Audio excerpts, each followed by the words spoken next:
Dream deal ಗ್ರೂಪ್ನ season 2ರ launching ಪ್ರೋಗ್ರಾಂನಲ್ಲಿ ನಾವೆಲ್ಲ ಸೇರಿದ್ದೇವೆ. ವೇದಿಕೆಯಲ್ಲಿರುವಂತ ಆದರಣೀಯರೇ ಹಾಗೂ ಡ್ರೀಮ್ ಡೀಲ್ ಗ್ರೂಪ್ನ ಎಸ್ಟೀಮ್ಡ್ ಮೆಂಬರ್ಸ್ ಇಲ್ಲೆಲ್ಲ ಸೇರಿದ್ದೀರಿ, ಎಲ್ರಿಗೂ ನಮಸ್ಕಾರ. ಈ ಕಾರ್ಯಕ್ರಮದ ಲಾಂಚಿಂಗ್ ಪ್ರೋಗ್ರಾಮ್ಗೆ ನೀವು ಗೆಸ್ಟ್ ಆಗಿ ಬರಬೇಕು. ನಮ್ಗೆ ಒಬ್ರು ಮಹಿಳೆ ಗೆಸ್ಟ್ ಆಗಿ ಬೇಕು ಅಂತ ಹೇಳಿ ನಮ್ಗೆ ನಿಮ್ಮನ್ನ ಹೆಸರು ಹೇಳಿದ್ದಾರೆ.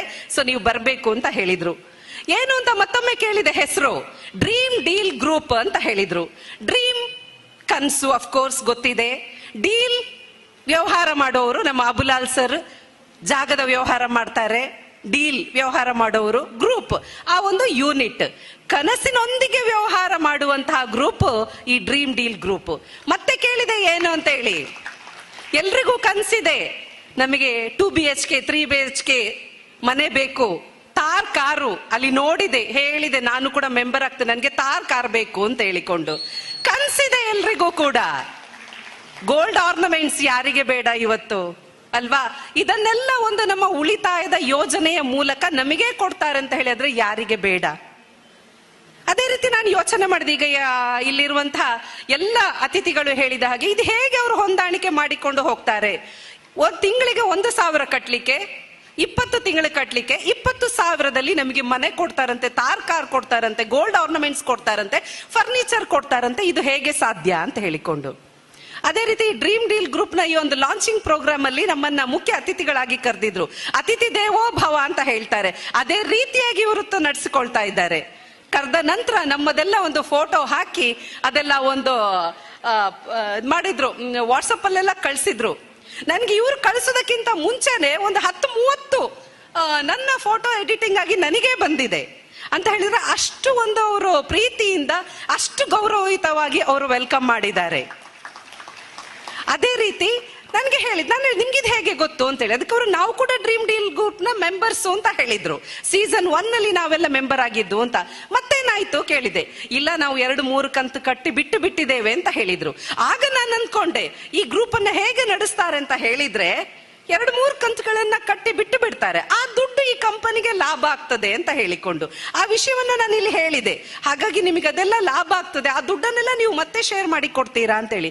ಅದಕ್ಕೆ ಅವರು ಹೇಳಿದ್ರು, ಇಲ್ಲ ನಮ್ಮದು ಕಂಪನಿದು ಸ್ಪೆಷಾಲಿಟಿ ಅಂತ ಹೇಳಿದ್ರೆ 1 ಕಂತು 2 ಕಂತು 3 ಕಂತು ಕಟ್ಟಿದ್ರು ಕೂಡ ಎಷ್ಟು ಕಟ್ಟಿದ್ದೇವೆ ಆ ವ್ಯಾಲ್ಯೂನ ದುಡ್ಡಿನ ಒಂದು ಏನಾದ್ರೂ ಐಟಮ್ಸ್ ಅನ್ನ ನಾವು ಕಸ್ಟಮರಿಗೆ, ನಮ್ಮ ಮೆಂಬರ್ಸಿಗೆ ಕೊಡ್ತೇವೆ ಅನ್ನುವಂತ ಒಂದು ಮಾತನ್ನ ಹೇಳಿದ್ರು. ಅದೇ ರೀತಿ ಡ್ರೀಮ್ ಡೀಲ್ ಗ್ರೂಪ್ ನ ಒಂದು MD ಆಗಿರ್ಬಹುದು, ಅದರ ಡೈರೆಕ್ಟರ್ಸ್ ನಮ್ಮ ಸಂತೋಷ್ ಮಾರ್ನಾಡ್ ಇರ್ಬಹುದು, ಮೊಹಮ್ಮದ್ ಸುಹೇಲ್ ಇರ್ಬಹುದು, ಎಲ್ಲರನ್ನು ನೋಡಿದ್ರು ಕೂಡ ಯಂಗ್ಸ್ಟರ್ಸ್ ಅಲ್ವಾ? Youngsters can achieve anything. ಅವ್ರು ಮನ್ಸು ಮಾಡಿದ್ರೆ, ಕನ್ಸು ಕಂಡ್ರೆ ಏನನ್ನು ಕೂಡ ಅವರು ಸಾಧನೆ ಮಾಡಬಹುದು. ಮಹಾತ್ಮ ಗಾಂಧೀಜಿ ಅವರು ಯಂಗ್ಸ್ಟರ್ಸ್ ಮೇಲೆ ಭರವಸೆಯನ್ನ ಇಟ್ಟಿದ್ರು. ಸ್ವಾಮಿ ವಿವೇಕಾನಂದರು, doctor APJ Abdul Kalam youngsters ಮೇಲೆ, ಯುವಕರ ಮೇಲೆ ಭರವಸೆಯನ್ನು ಇಟ್ಟಂತವರು. ಹಾಗಾಗಿ ಇವತ್ತು ಒಂದು ಯುವಕರ ತಂಡ ಈ ಡ್ರೀಮ್ ಡೀಲ್ ಗ್ರೂಪ್ ಅನ್ನ ನಡೆಸ್ಕೊಂಡು ಹೋಗ್ತಾ ಇದೆ. ಅವರಿಗೆ ಎಲ್ಲರ ಪರವಾಗಿ ಶುಭಾಶಯವನ್ನ ಕೋರ್ತಾ ಇದ್ದೇವೆ. ಆತ್ಮೀಯರೇ, ಇವತ್ತು ಭಗವಾನ್ ಮಹಾವೀರರ ಜನ್ಮ ಕಲ್ಯಾಣೋತ್ಸವ, ಜನ್ಮ ಜಯಂತಿಯ ದಿವಸ, ಶುಭ ದಿನ. ಇವತ್ತು ಡ್ರೀಮ್ ಡೀಲ್ ಗ್ರೂಪ್ ನ ಸೀಸನ್ 2 ಲಾಂಚ್ ಆಗ್ತಾ ಇದೆ. ಖಂಡಿತವಾಗಿಯೂ ಕೂಡ ಶುಭ ದಿನದಲ್ಲಿ ಶುಭವಾಗ್ತದೆ ಅನ್ನುವಂತಹ ಒಂದು ಆಶಯ ನಮ್ಮದು, ಭರವಸೆ ಕೂಡ. ಅದೇ ರೀತಿ ಇವತ್ತು ಭಗವಾನ್ ಮಹಾವೀರರ ಒಂದು ತತ್ವ ಸಿದ್ಧಾಂತ ಏನಿದೆ, ಭಗವಾನ್ ಮಹಾವೀರರು ಜೈನ ಧರ್ಮದ ಸ್ಥಾಪಕರಲ್ಲ, ಆದ್ರೆ ಜೈನ ಧರ್ಮದ ತತ್ವ ಸಿದ್ಧಾಂತಗಳನ್ನ ಜಗತ್ತಿಗೆ ಪರಿಣಾಮಕಾರಿಯಾಗಿ ಅವರು ಪ್ರಚಾರ ಪಡಿಸಿದಂತವರು. ಭಗವಾನ್ ಮಹಾವೀರರು ಜೈನ ಧರ್ಮದಲ್ಲಿ ಹೆಚ್ಚಾಗಿ ಗುರುತಿಸ್ಕೊಳ್ತಾ ಇದ್ದಾರೆ. ಯಾಕಂತ ಹೇಳಿದ್ರೆ ನಾನು ಈಗಾಗಲೇ ಹೇಳಿದಾಗೆ ಬಹಳ ಪರಿಣಾಮಕಾರಿಯಾಗಿ ತತ್ವ ಸಿದ್ಧಾಂತಗಳನ್ನ ಪ್ರಚಾರ ಪಡಿಸಿದ್ದು. ಅವರ ಮುಖ್ಯವಾದ ಸಂದೇಶ ಏನು ಅಂತ ಕೇಳಿದ್ರೆ, ಅಹಿಂಸಾ ಪರಮೋ ಧರ್ಮ, ಬದುಕಲು ಬಿಡು, ಅನೇಕಾಂತವಾದ. ಬಂಧುಗಳೇ, ನಮ್ಮ ನೆಲದ ಕಾನೂನು ನಮಗೆ ಬದುಕುವಂತ ಹಕ್ಕನ್ನ ಕೊಟ್ಟಿದೆ. ನಮ್ಮ ಕಾನ್ಸ್ಟಿಟ್ಯೂಷನ್, ನಮ್ಮ ಸಂವಿಧಾನ ಆರ್ಟಿಕಲ್ 21 ರೈಟ್ ಟು ಲೈಫ್, ಎಲ್ರಿಗೂ ಕೂಡ ಬದುಕುವಂತ ಹಕ್ಕು ಇದೆ. ಭಗವಾನ್ ಮಹಾವೀರರು ಕೂಡ ಹೇಳಿದ್ದು, ನಾವು ನಮ್ಮ ದಾರಿಯಲ್ಲಿ ಬದುಕೋಣ, ಆದ್ರೆ ಇನ್ನೊಬ್ಬರನ್ನು ಕೂಡ ಬದುಕಲು ಬಿಡು. ಇವತ್ತು ಡ್ರೀಮ್ ಡೀಲ್ ಗ್ರೂಪ್ ಕಂಪನಿಯನ್ನ ನಡೆಸುವುದರೊಂದಿಗೆ ಲಾಭವನ್ನ ಮಾಡ್ಕೊಳ್ಳೋದರ ಜೊತೆಗೆ ಇನ್ನೊಬ್ಬರನ್ನು ಕೂಡ ಬದುಕುವಂತಹ ಒಂದು ಅವಕಾಶವನ್ನ ಕೊಟ್ಟಿದೆ. ಅದೇ ರೀತಿ ಅನೇಕಾಂತವಾದ, ನನ್ನ ಧರ್ಮ ಹೇಳುವುದು 100ಕ್ಕೆ 100 ಸತ್ಯ. ಏನೋ ನನ್ನ ಧರ್ಮ ಹೇಳುವುದು 100ಕ್ಕೆ 100 ಸತ್ಯ. ಹಾಗಂತ ಹೇಳಿಕೊಂಡು ಇನ್ನೊಂದು ಧರ್ಮ ಹೇಳುವಂಥದ್ದು ಸರಿ ಇರಬಹುದು ಅಂತ ಒಪ್ಪಿಕೊಳ್ಳುವಂತ ಮನಸ್ಸು ಏನಿದೆ ಅದು ಅನೇಕಾಂತವಾದ. ಇವತ್ತು ಡ್ರೀಮ್ ಡೀಲ್ ಗ್ರೂಪ್ ನ ಒಂದು ಯೂನಿಟ್ ಅನ್ನ ನೋಡಿದ್ರೆ ಅದರಲ್ಲಿ ಸಂತೋಷ್ ಮಾರ್ನಾಡಿದ್ದಾರೆ, ಮೊಹಮ್ಮದ್ ಸುಹೇಲ್ ಇದ್ದಾರೆ, ಹಾಗೆ ಎಲ್ಲಾ ಧರ್ಮದವರು ಸೇರಿಕೊಂಡು ಈ ಒಂದು ಯೂನಿಟ್ ಅನ್ನ ನಡೆಸ್ತಾ ಇದ್ದಾರೆ. ಸೊ ಖಂಡಿತವಾಗಿಯೂ ಕೂಡ ಇದು ಯಶಸ್ಸಾಗ್ತದೆ. ಅಲ್ಲಿ ಅನೇಕಾಂತವಾದ ತತ್ವ ಇದೆ, ಆದರ್ಶ ಇದೆ. ನಿನ್ನ ಧರ್ಮ ಹೇಳೋದು ಸರಿ ಇದೆ, ನನ್ನ ಧರ್ಮ ಹೇಳೋದು 100% ಸತ್ಯ ಇದೆ. ಆ ಒಂದು ಹೊಂದಾಣಿಕೆಯ ಮನೋಭಾವದಿಂದ ಇವತ್ತು ಈ ಒಂದು ಸಂಸ್ಥೆಯನ್ನ ನಡೆಸ್ಕೊಂಡು ಹೋಗ್ತಾ ಇದ್ದಾರೆ. ಅದೇ ರೀತಿ ನಾನು ಈಗಾಗಲೇ ಹೇಳಿದ ಹಾಗೆ ನಾವು ಬದುಕುವುದರೊಂದಿಗೆ ಈ ಕಂಪನಿ ಲಾಭ ಮಾಡುವುದರ ಜೊತೆಗೆ ಇದರ ಮೆಂಬರಿಗೂ ಕೂಡ ಲಾಭ ಮಾಡಿ ಕೊಡ್ತಾ ಇದ್ದಾರೆ. 20 ತಿಂಗಳಲ್ಲಿ 20 ಡ್ರಾ ಮಾಡ್ತಾರೆ. ಅದೇ ರೀತಿ ಇವತ್ತು ಒಂದು ಕಾರ್ಯಕ್ರಮದಲ್ಲಿಯೂ ಕೂಡ ಒಂದು ಉಂಗುರ ಕೊಡ್ತೇನೆ ಹೇಳಿದ್ದಾರೆ, ಅಥವಾ ಗೋಲ್ಡ್ ಕಾಯಿನ್ ಕೊಡ್ತೇನೆ ಹೇಳಿದ್ದಾರೆ ಅಲ್ವಾ. ಅಂದ್ರೆ ಎಲ್ಲರನ್ನ ಕೂಡ ಬೆಳೆಸ್ಕೊಂಡು ಹೋಗ್ತಾ ಇದ್ದಾರೆ. ಒಂದೂರಲ್ಲಿ ಒಂದು ಜೋರ್ ಮಳೆ ಬರ್ತಾ ಇತ್ತಂತೆ. ಒಬ್ಬ ಮಳೆಗೆ ಎಲ್ಲಾದ್ರೂ ಶೆಲ್ಟರ್, ಎಲ್ಲಾದ್ರೂ ಮಳೆಗೆ ಜಾಗ ಹುಡ್ಕೋಬೇಕು ಅಂತ ನೋಡುವಾಗ ಒಂದು ಕಾರ್ನರ್ ಅಲ್ಲಿ ಒಂದು ಜಾಗ ಇತ್ತಂತೆ.